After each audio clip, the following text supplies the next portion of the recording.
Hello. आज आपल्याकडे 25-30 साड्या आलेल्या आहेत, ज्या की आपल्याला त्या 25-30 साड्यांचे सगळ्यांचे ड्रेस बनवायचे आहेत. तर ते सगळे 25-30 पॅटर्न बनणार आहेत त्याचे. तर मग त्यातले मी तुम्हाला काल एक झालेला आहे आणि आज एक झालेला आहे. मग ते दोन्ही तुम्हाला आज दाखवते आणि ते बाकीचेही जसे होतील तसे तुम्हाला ते दाखवण्यात येईल. वेगवेगळे शिवतोय आपण सगळे. आता तर हा एक पॅटर्न शिवलेला आहे आपण. तर याचं कटिंग आपण असं केलेलं आहे की क्रॉसमध्ये घेतले, खालची बाजू अशी क्रॉस आणि त्याच्या खाली ना हे असे लटकन सोडलेले आहेत हे असे.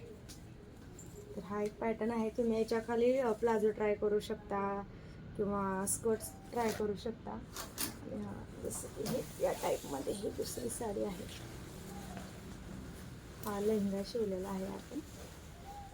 त्याला हे अशा पद्धतीचे लटकन सोडले आणि या लेहंग्यावरचा ब्लाऊज अशा पद्धतीने हे दोन पॅटर्न झालेले आहेत. बाकीचे जसे शिवून होतील तसे ते तुम्हाला दाखवण्यात येतील. थँक्यू.